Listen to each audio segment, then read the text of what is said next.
কলকাতাতে আমি রুম নিয়ে নিয়েছি, মানে হোটেল নিয়ে নিয়েছি। সবচেয়ে মজার জিনিস যেটা হলো, কলকাতাতে আমি মটন খেতে চাইলাম, আর এখানকার যিনি হচ্ছে কেয়ারটেকার আছে, উনি বললেন যে মটনটা যে হবে না দাদা। তো আমি কী করলাম, ওই দাদাকে নিয়ে মটন কিনতে চলে গেলাম। মার্কেটে গিয়ে নিজের পছন্দ মতন মটন কিনে নিয়েছি, আর মটন কিনে নিয়ে এসে এখন চলছে রান্না করা। ঠিক আছে, এই হচ্ছে মটন, পাহাড়ি মটন। সবচেয়ে মজাদার জিনিস, কেউ যদি কল্পায় আসো তাহলে এখানে খুব কম পয়সাতে মটন পাওয়া যায়। এখানে 500 টাকা কি 520 টাকা করে মটনের কিলো। তো আরামসে পাহাড়ি মটন খাও এখানে এসে, খুব ভালো লাগবে। এই ঠান্ডা ঠান্ডা ওয়েদারে ঝাল ঝাল মটন বা রুটি ওর সঙ্গে বা ভাত, পুরো এনভায়রনমেন্টই চেঞ্জ করে দেবে। তো এখন আমার কাজ হচ্ছে বেঙ্গলি স্টাইলে, আমি এখন মটন তৈরি করছি। মটন তো রান্না হলো, এবার খাবার পালা। এখন রাত্রির 8টা বাজে, আর আমি আর পিয়া দুজনেই বসে পড়েছি মটন নিয়ে। আমাদের এখানে মটন দিয়ে দিয়েছে, মটন তুলে দিলাম। জাস্ট আমি এক বাইরে নিয়ে বলছি কেমন খেতে হয়েছে।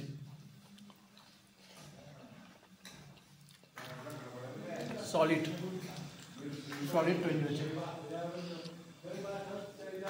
পাহাড়ি মটন যে এত সুন্দর খেতে হয়, আমার আগে কোনো অভিজ্ঞতা ছিল না।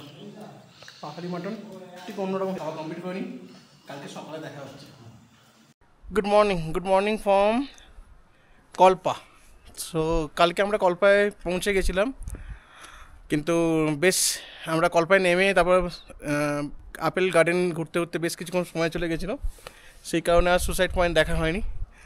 আজকে এখন ঘড়ির কাঁটায় বাজে 8:10। তো এখন আমরা আছি সুসাইড পয়েন্ট।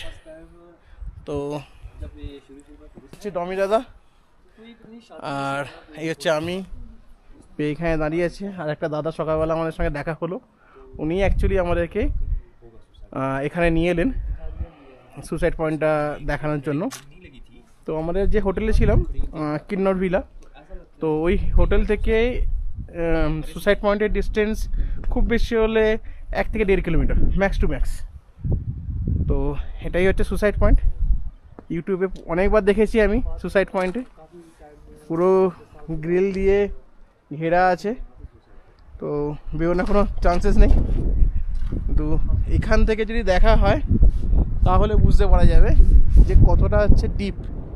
ক্যামেরায় আসছে কিনা জানি না, পুরো সোজা নেমে যাচ্ছে নিচের দিকে, একদম নিচের দিকে, এতটাই ডিপ। এখান থেকে হয়তো দেখতে পাওয়া যাবে কি পরিমাণ ডিপ এটা। সো এই রাস্তা দিয়ে আমরা আবার রঙি ভিলেজে যাব। চলো রঙি ভিলেজে গিয়ে আবার দেখা হচ্ছে। এখানে বাস সার্ভিস এতটাই ভালো, এখন 8:20 হয়তো বাজে। ফার্স্ট বাস রঙলি ভিলেজের জন্য ফার্স্ট বাস অলরেডি এসে গেছে। বাসটা দেখতে পাওয়া যাচ্ছে পাহাড়ের গা দিয়ে ঘেঁষে ঘেঁষে যাচ্ছে। ওই রাস্তা দিয়ে আমরা এখন একটু পরেই নামবো। তো এখানে বাস সার্ভিস সেই লেভেলে বাস সার্ভিস, এত ভালো বাস সার্ভিস পাহাড়ে দেখা যায় না। আমরা এই মুহূর্তে রোগী ভিলেজে। তো এখানে আমরা সুসাইড পয়েন্ট থেকে জাস্ট সুসাইড পয়েন্ট থেকে আই থিঙ্ক 1.5-2 কিলোমিটার হবে। তো আসার পরেই রোগী ভিলেজে এই মন্দিরে জাস্ট এন্টার করবো। এটা একটা নারায়ণ মন্দির। এখানে বিষ্ণুর 10 অবতারের বিভিন্ন রকম 10 অবতারের যে বিভিন্ন রকম যে রূপ নিয়েছিলেন, সেই রূপগুলো এখানে প্রতিফলিত করা হয়েছে। তো এখানেও সেম অ্যাজ টালিগুলো দেখলেই বুঝতে পারা যায় যেগুলো পাথর কেটে টালিগুলো তৈরি করা হয়েছে। এটা আমরা অলরেডি সারাহানে দেখেছিলাম, সেম টালির মন্দির। তো এখানেও সেরকমই দেখছি, টিয়া নিচে দাঁড়িয়ে আছে।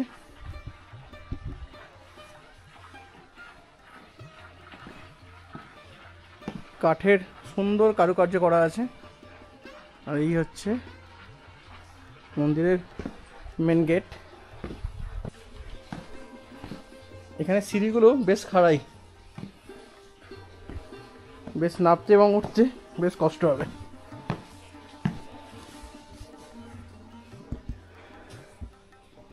এই হচ্ছে মন্দির। এই মুহূর্তে মন্দিরে তালা দেওয়া আছে, আই থিঙ্ক এখনো পর্যন্ত মন্দির খোলেনি। আমি কাছে নিয়ে গিয়ে দেখাচ্ছি বিভিন্ন কাঠের যে বিষ্ণুর অবতারের যে কারুকার্যগুলো করা আছে।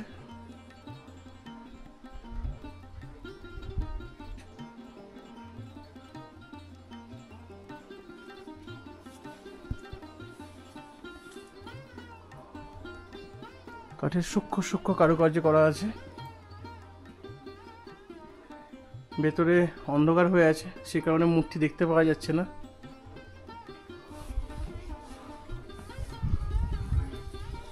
এখানে লক্ষ্মী নারায়ণ সরস্বতীর বিভিন্ন রকম হচ্ছে, এখানে নরসিংহ দেবের মূর্তি।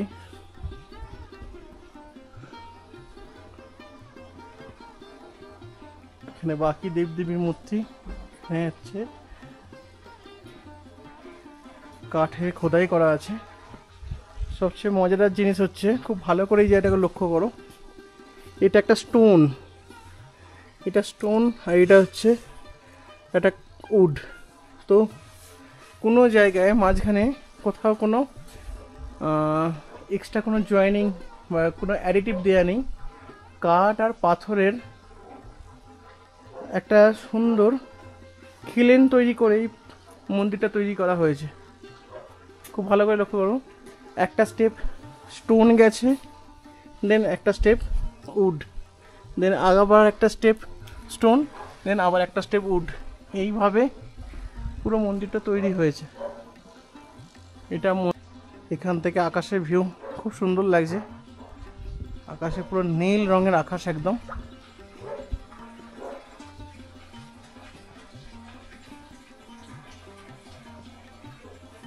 চলো আমরা এখান থেকে বেরোই এবারে। কালকে আমরা এই হোটেলে ছিলাম রাত্রিরে, আর এই হচ্ছে দুই দাদা। রাত্রিরে হচ্ছে এই দাদা আমাদের মটন তৈরি করতে হেল্প করেছে বেশ ভালোই, আর এই হচ্ছে আর এক দাদা, তো হচ্ছে ইনি সমস্ত কিছু ব্যবস্থা করে দিয়েছিলেন। বাকি তো হ্যাঁ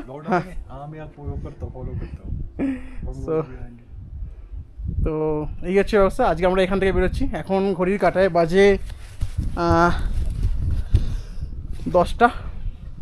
তো 10টার সময় আমরা রেডি হয়ে গেছি, বাইকও রেডি হয়ে গেছে, পিয়ার রেডি হয়ে গেছে, আর আমিও রেডি হয়ে গেছি।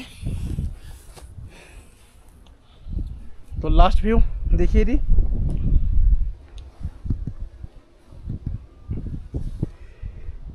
কিন্নর কৈলাসের লাস্ট ভিউ। আবার যে কবে আসতে পারবো জানি না। এই হোটেলের সামনে থেকে এই হচ্ছে টোটাল কিন্নর কৈলাসের ভিউ। চলো দেখা হচ্ছে আবার মোটর প্ল্যানিং সেটআপে। আমরা 10টা 15-20 নাগাদ করে কল্পা থেকে স্টার্ট করেছিলাম। তো মাঝখানে রেকনপিওতে এসে আমি ফুয়েল আপ করলাম গাড়ির, আর কিছু ক্যাশও তুলে নিলাম, কেননা এর আগে কাজা পর্যন্ত কোনো এটিএম নেই। হোটেলেও আমি জিজ্ঞাসা করলাম যে এর আগে কোথাও এটিএম বা কিছু আছে কি না। তো হোটেলের স্টাফরা বললো যে কাজের আগে দাদা কোথাও আপনি এটিএম পাবেন না। সো রেকনপিওতে আমি এসে কিছুটা ক্যাশ তুলে নিলাম। আর একটা ছোট প্রবলেম হয়েছিল, সেটা হচ্ছে আমার যে লাগেজ ক্যারিয়ারটা আছে, তো সেই লাগেজ ক্যারিয়ারে একটা জায়গায় হালকা ক্র্যাক হয়ে গেছিলো।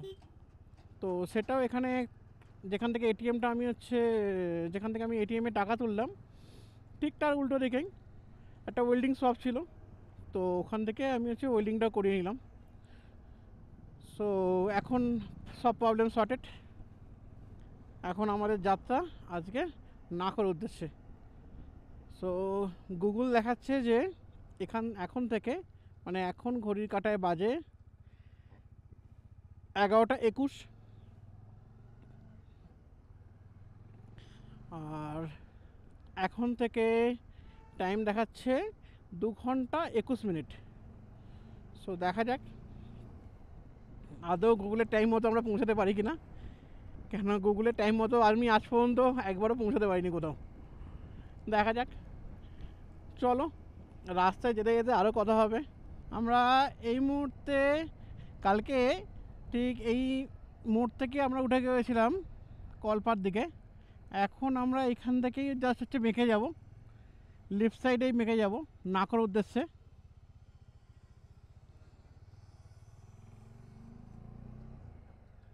তো এই হচ্ছে নাকর জন্য মেখে গেলাম। এই রাস্তাতেই কালকে আমরা উঠতে নিয়ার অ্যাবাউট 1 থেকে 1.5 ঘন্টার কাছাকাছি টাইম লেগে গেছিলো। যখন আজকে নামলাম বেরিয়েছি 10টা 15-20 নাগাদ করে, বাট না অনেক মাঝখানে আমরা এটিএমে টাকা তোলার জন্য দাঁড়িয়েছিলাম, প্লাস গাড়িতে একটা ক্যারিয়ারে ক্র্যাক হয়ে গেছিলো, সেটা ওয়েল্ডিংয়ের জন্য দাঁড়িয়েছিলাম। সব কিছু করেও এখন ঘড়ির কাঁটায় বাজে 11:30। একটু আগেই বলেছিলাম 11:21 আই থিঙ্ক আমি ওখান থেকে স্টার্ট করেছিলাম, মানে 9 মিনিট হিসাব মতো। রেকংপিও থেকে 9 মিনিটে আমি নিচে নেমে এলাম। এরমভাবে যদি উঠতে পারতাম পাহাড়ে তাহলে আরও তাড়াতাড়ি হচ্ছে রোড কভার করা যেত। বাট নামার সময় ইজি হয়, ওঠার সময় যে কেন এত টাইম লাগে ভগবান ছাড়া কেউ যায় না। আচ্ছা, কালকে আমরা এই নদীর পাশ দিয়ে যাচ্ছিলাম, সেম আজকে আমরা ওই নদীকেই আবার আমাদের পথের সাথী করে পেয়েছি। তো আই থিঙ্ক আমরা এখন যতটা যাব এই নদী আমাদের সঙ্গে সঙ্গেই যাবে, এটা সতলুজ নদী। তো আজকে আমরা হচ্ছে কল্পা থেকে স্টার্ট করেছি। রোডের কন্ডিশন খুবই ভালো, কোনো খারাপ রোড এখনও পর্যন্ত পাইনি, ছোটোখাটো 2-1 প্যাচ ছাড়া বাকি রোডের কন্ডিশন খুব ভালো। আর অ্যাজ ইউজুয়াল কালকে যেরকম পাহাড় একদিকে পাহাড় আর একদিকে নদী, দুজনের হাত ধরে যেভাবে যাচ্ছিলাম আজকেও ঠিক দুজনের হাত ধরে সেইভাবে যাচ্ছি। দুজনেই আমাদের হচ্ছে গাইড করে নিয়ে যাচ্ছে।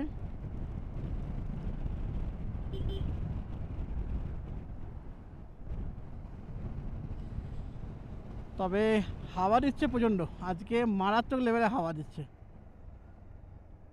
এত হাওয়া দিচ্ছে যে হেলমেটে বেশ ভালো মতন হচ্ছে নয়েজ ক্রিয়েট করছে।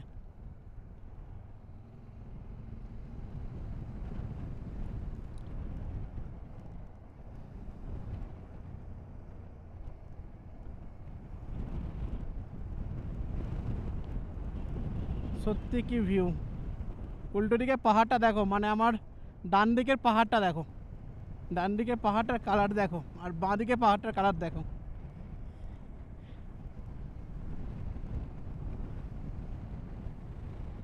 দুটোর মধ্যে বেশ কিছু ডিফারেন্স আছে।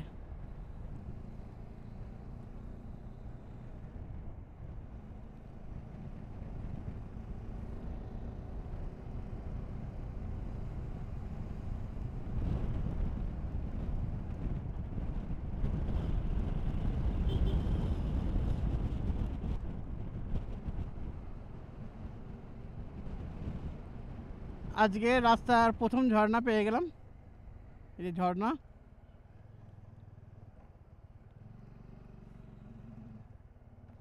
এবারে এই ব্রিজটা ক্রস করে এ পাহাড় থেকে টপকে ওই পাহাড়ে চলে গেলাম।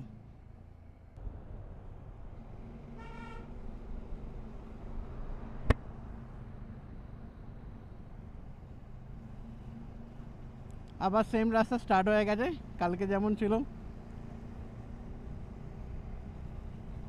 অসম্ভব সুন্দর রাস্তাটা, মাথার উপরে পাহাড় আর নিচে রাস্তা।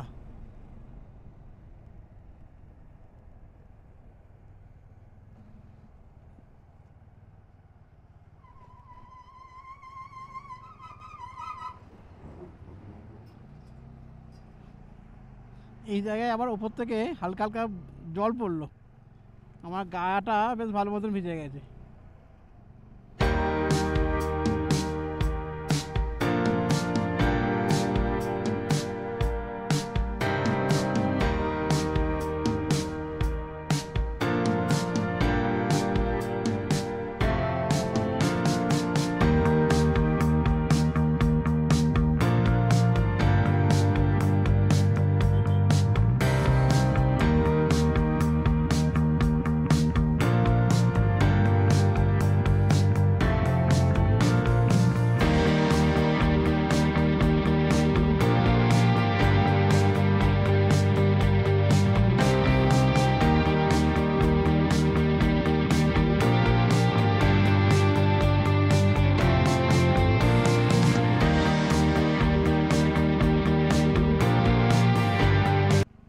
ক্যামেরায় ধরতে পারা যাবে কিনা জানি না। এই যে সামনে যে ব্রিজটা আছে, এই ব্রিজটার একটা বিশাল ইতিহাস আছে। অ্যাকচুয়ালি এই ব্রিজটা তৈরি হওয়ার সময় বিআরও ইন্সপেকশন করছিল 2015 সম্ভবত। যদি আমি ভুল হয়ে থাকি আমাকে একটুখানি রেকটিফাই করে দিও।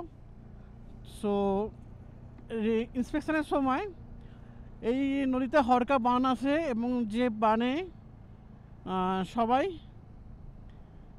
মারা যায়, বেশিরভাগ জনই মারা যায়।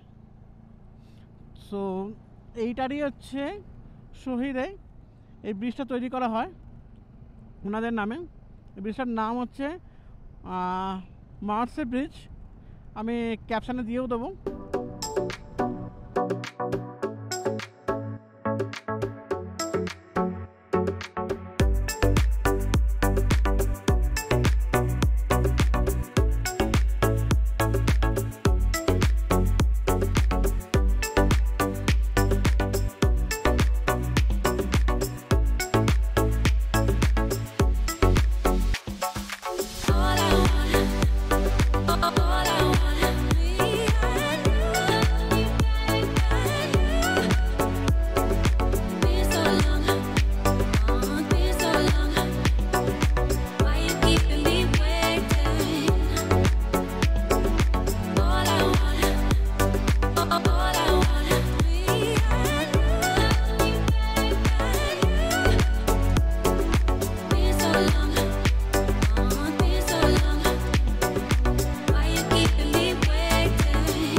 টেল না যতগুলো আমরা ব্রিজ পেরিয়ে তার মধ্যে সবথেকে বড় ব্রিজ মনে হচ্ছে এইটা।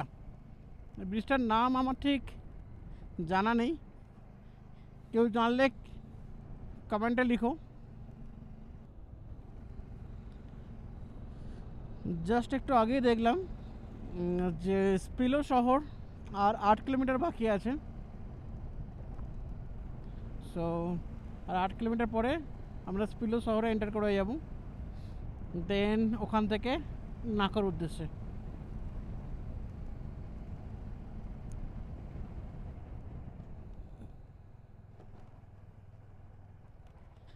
এই রাস্তাতে ফার্স্ট এত বড় একটা খারাপ প্যাচ এবার পেলাম। বাইকের স্পিড বেশ ভালোই ছিল, নিয়ার অ্যাবাউট 70। ক্যামেরায় হয়তো ধরা পড়ছে না, বাট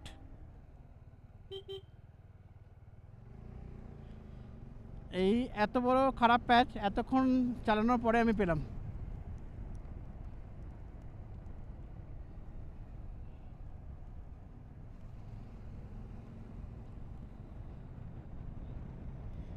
যে জায়গাগুলো একটু ছাওয়া আছে, বাইক চালানোর সময় এত ঠান্ডা লাগছে কল্পনা করার বাইরে।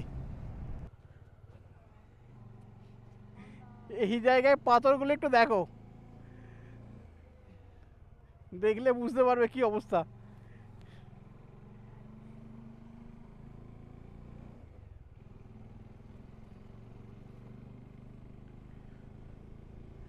উপরের দিকে খাড়াই পর্বত একদম।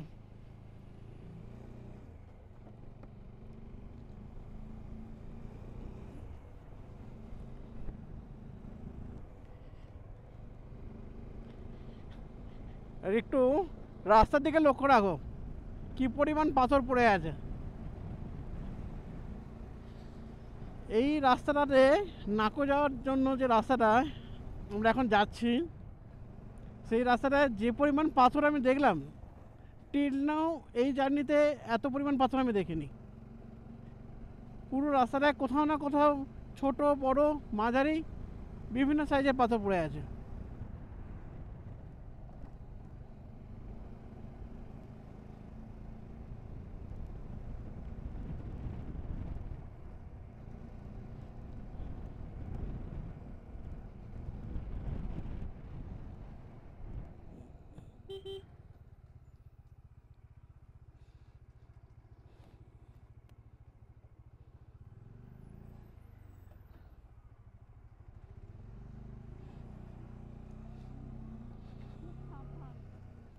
সামনে একটা লরি এসে গেছিলো, যাই হোক আমিও স্পিডে ছিলাম, লরিটা স্পিডে ছিল। আর খুব ন্যারো রাস্তা ছিল, যে কারণে আর পুরো মুখোমুখি হয়ে গেছিলো। যাই হোক ঠিকঠাকভাবে আমরা পেরিয়ে গেছি।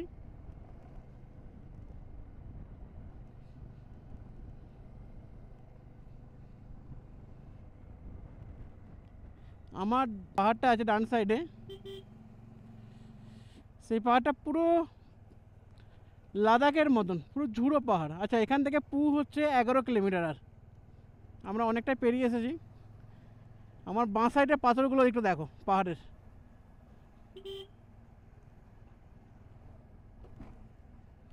ডান সাইড আর বাঁ সাইডের মধ্যে কত ডিফারেন্স। ডান সাইডে পুরো ঝুড়ো ঝুড়ো পাথর, আর বাঁ সাইডে পাথরগুলো ঝুড়ো পাথরও আছে, কিছুটা কিছুটা আবার সলিড পাথরও আছে।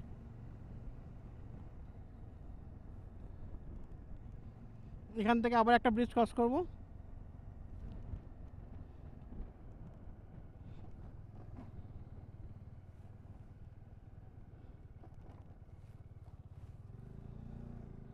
আমরা এবারে পু এন্টার করে ফেলেছি, আর 1 কিলোমিটার পু হিসাব মতো এখান থেকে।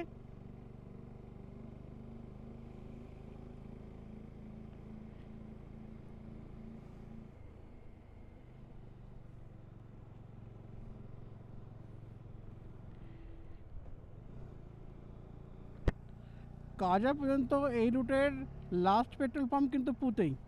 সো যারা বাইক নিয়ে অথবা গাড়ি নিয়ে আসছো, তারা লাস্ট ফুয়েল ফিল আপ করতে পারবে পুতে, এরপরে একদম কাজা। সো মাঝখানে আর কোথাও ফুয়েল আপ করার জায়গা নেই। আমি আজকে নামার সময় রিকংফিয়া থেকে কিছুটা ফুয়েল নিয়ে নিয়েছিলাম। আমরা এখন পুতে দাঁড়িয়েছি। পুতে একটা পেট্রোল পাম্প আছে, এই যে আমার পিছনে যে পেট্রোল পাম্পটা দেখতে পাওয়া যাচ্ছে, এটা পুয়ের পেট্রোল পাম্প। এখানে আমি আরেকবার ফুয়েল আপ করে নিলাম। 1.58 লিটার ফুয়েল এই মুহূর্তে ফিল হলো। সো এরপরে নেক্সট ফুয়েল আপ করার জন্য পেট্রোল পাম্প পাবো কাজাতে, তার আগে আর কোথাও পাচ্ছি না। সো এইখানে এই রুটে যারা আসছো, তারা কিন্তু লাস্ট পেট্রোল পাম্প পুতে পাবে, তারপরে একদম কাজা।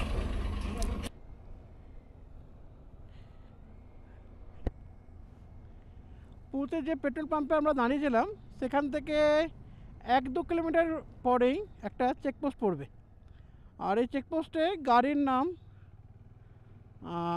আর বাকি ডিটেলস, কোথা থেকে আসছে, ফোন নাম্বার, হ্যাঁ, কজন পিলিয়ন গাড়িকে কে চালাচ্ছে, গাড়ির পিলিয়ন, বাকি সমস্ত কিছু। গাড়ি যদি কেউ 4 হুইলারে নিয়ে আসে, কোথাকার গাড়ি, মানে হচ্ছে কোন স্টেটের গাড়ি, এইগুলো সবই হচ্ছে ওখানে এন্ট্রি করতে হয়। যেমন আমাকেও করতে হলো, যেহেতু আমার ওয়েস্ট বেঙ্গলের গাড়ি, তো গাড়ির নাম্বার এন্ট্রি করতে হলো, মোবাইল নাম্বার এন্ট্রি করতে হলো, এবং হচ্ছে গাড়ির ওনার, মানে যেহেতু আমি, সেহেতু আমার নাম এন্ট্রি, আর সঙ্গে যে আছে কজন প্যাসেঞ্জার আছে, মানে তারও নাম হচ্ছে ওখানে বলতে হয়েছে। এইখানে দুটো নদী অ্যাকচুয়ালি হচ্ছে সঙ্গমস্থল হয়েছে। একটা ওই সাইড থেকে যে নদীটা আসছে, যেটা নীল কালারের, সেটা হচ্ছে স্মৃতি নদী। আর যেটা হচ্ছে মানে ব্রিজের তলা দিয়ে যে নদীটা আসছে, সেটা হচ্ছে সতলুজ নদী। দুটো নদী হচ্ছে এখানে হচ্ছে মিলে সিঙ্গেল হয়ে হচ্ছে যাচ্ছে। তো এরপরে আমরা হচ্ছে আর সতলুজ নদীকে পাবো না, এরপরে আমরা পাবো হচ্ছে স্মৃতি নদীকে। জাস্ট এই ব্রিজটা ক্রস করে গেলেই আমরা হচ্ছে স্মৃতি নদী পাবো। সো আমরা এখন হচ্ছে ব্রিজটাকে ক্রস করব। ক্রস করার পরেই এই নীল স্মৃতি নদীর হাত ধরে আমরা আস্তে আস্তে এগিয়ে চলব।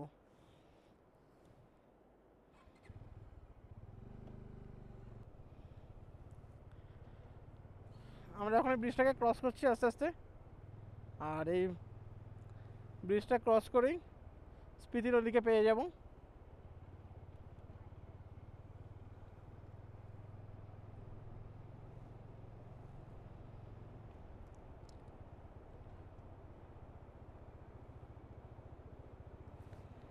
এখান থেকে দেখতে পাওয়া যাচ্ছে স্মৃতি নদী, কি সুন্দর কালারের, পুরো ব্লু কালারের একদম জলটা। ক্যামেরায় কতটা আসছে আমি আইডিয়া নেই, পোস্ট প্রসেসিংয়ের সময় দেখতে পাবো যে ক্যামেরায় কীরকম কালার এসেছে, বাট খুব সুন্দর জলের কালার এখানে। চলো আস্তে আস্তে এগিয়ে যাই।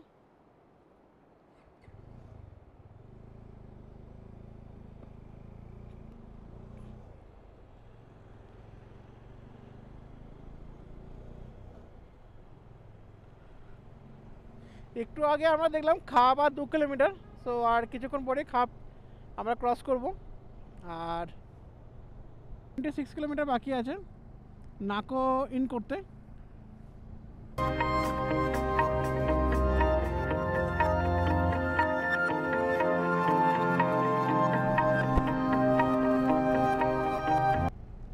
নাকো ঢুকতে আর 16 কিলোমিটার বাকি। আর আশেপাশে পাহাড়ের চরিত্রগুলো কীভাবে বদলে গেছে একটু দেখো।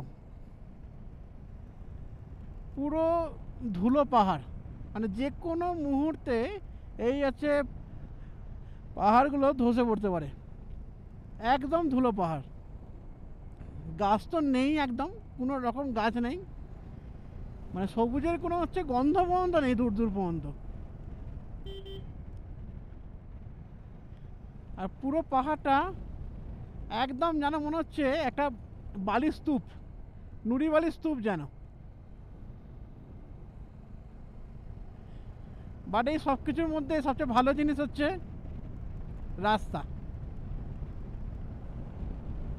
গাছ নেই, পাহাড়ের গন্ডগোল সব ঠিক আছে, কিন্তু বিহারও যা রাস্তা তৈরি করেছে না, হ্যাটস অফ।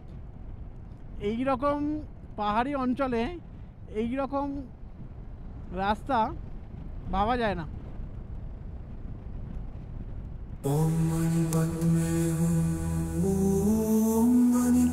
সো এখন আমরা হচ্ছে নাকো মনেস্ট্রিতে। সো এই হচ্ছে নাকো মনেস্ট্রি।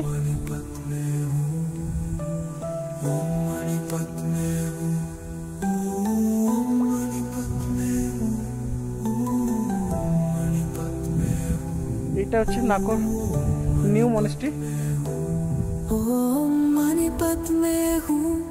আর এরই ঠিক উল্টো দিকে ওই যে দূরে দেখতে পাওয়া যাচ্ছে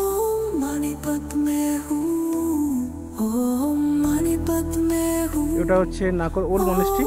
ওখানে কিছু মানুষজন প্রেয়ার করছে বসে। বাকি এখানে বিশাল বড় পার্কিং লট আছে, তো গাড়ি নিয়ে এলে কোনো অসুবিধা হবে না।